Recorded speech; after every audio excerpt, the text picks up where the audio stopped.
By the early 19th century, the Ottoman Empire stood at a crossroads.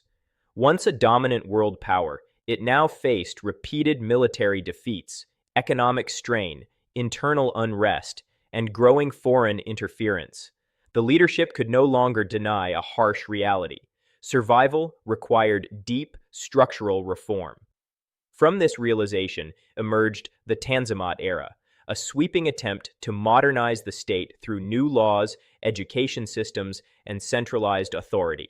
Whether the Tanzimat represented renewal or merely delayed collapse remains one of the most debated questions in Ottoman history.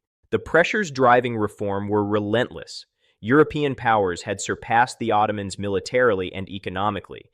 Repeated losses against Russia and others exposed weaknesses in administration, taxation, and defense. At the same time, nationalist movements were spreading across the Balkans, challenging imperial unity. Foreign powers increasingly intervened, claiming to protect minorities while advancing their own interests. Ottoman leaders recognized that traditional systems were no longer sufficient. The empire could not compete using outdated institutions while Europe embraced modern bureaucracy, professional armies, and industrial economies. Reform was no longer a choice driven by ambition, it was an act of survival. The Tanzimat officially began in 1839 with a public declaration promising sweeping changes. The state pledged to protect life, honor, and property, to reform taxation, and to regulate military service. These promises signaled a new relationship between ruler and subject, one based not only on obedience, but on legal rights guaranteed by the state. Central to the Tanzimat vision was the rule of law. New legal codes were introduced, inspired by European models but adapted to Ottoman conditions. Courts were reorganized and legal procedures standardized. For the first time, the state sought to limit arbitrary punishment and corruption by binding officials to written law rather than personal authority. Equality became a cornerstone of reform. The Tanzimat aimed to create a sense of shared citizenship among Muslims and non-Muslims alike. Religious communities retained autonomy, but the state emphasized equal legal status and obligations. In theory, this was meant to reduce foreign interference and foster loyalty to the empire rather than to religious identity. Education reform followed closely. New secular schools were established to train bureaucrats, engineers, doctors, and officers capable of running a modern state. Curricula included science, mathematics, law, and foreign languages. These institutions produced a new elite, educated, reform-minded, and increasingly influenced by European political thought. Centralization was another key objective. The government sought to reduce the power of local notables and bring provinces under tighter control from the capital. Tax collection was reorganized, censuses conducted, and administrative districts standardized. The goal was efficiency, consistency, and stronger state authority. Yet reform came at a price. Centralization disrupted long-standing local arrangements, provoking resistance from provincial elites who had benefited from autonomy. New taxes and conscription laws placed additional burdens on ordinary people, many of whom saw reform not as progress, but as intrusion. Economic challenges complicated the Tanzimat project. While reforms aimed to modernize the economy, the empire lacked sufficient industrial capacity. Trade agreements favored European imports, weakening local producers. Debt mounted as the state borrowed heavily to fund reforms, infrastructure, and administration. Financial dependence increasingly limited political independence. Social tensions also intensified. While legal equality promised unity, it often produced resentment. Some Muslims felt reforms favored non-Muslims, while minority communities doubted the sincerity of state protection.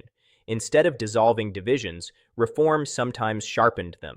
The bureaucracy expanded rapidly, but efficiency did not always follow. Corruption persisted, and overlapping institutions created confusion. Reform laws existed on paper, but implementation varied widely across regions. In many areas, old practices continued beneath a veneer of modernization. Foreign pressure never disappeared. European powers monitored reforms closely, praising progress while demanding further concessions. Diplomatic intervention became a constant feature of Ottoman politics. Reform, intended to strengthen sovereignty, sometimes increased vulnerability. Despite these challenges, the Tanzimat transformed Ottoman political culture.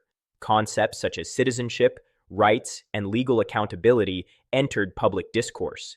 Newspapers, debates, and reformist circles flourished. A generation emerged that believed the empire could be saved through rational governance rather than tradition alone. Yet time was not on the empire's side. Nationalist movements gained momentum, particularly in the Balkans. Military reform lagged behind political ambition. Economic dependency deepened. Each crisis raised the same question. Were reforms too little, too late? By the late 19th century, it became clear that the Tanzimat had not fully achieved its goals. The empire survived, but remained fragile. Reform slowed collapse, but did not reverse decline.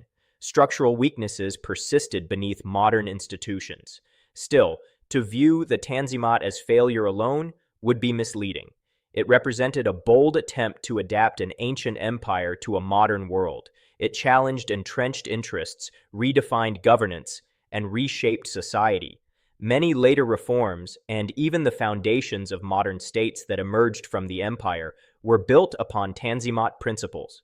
The Tanzimat era stands as a moment of reckoning. It revealed the difficulty of transforming a vast, diverse empire under pressure from within and without. Reform was necessary, but it demanded unity, resources, and time, commodities increasingly scarce. In the end, the Tanzimat was neither complete renewal nor immediate collapse. It was a struggle between past and future, tradition and change, survival and dissolution. The empire did not fall during the Tanzimat, but it never fully escaped the crises that made reform unavoidable. History remembers the Tanzimat not as a simple answer, but as a question, one that still resonates. Can reform save a system already in decline, or does it merely redefine the terms of its end?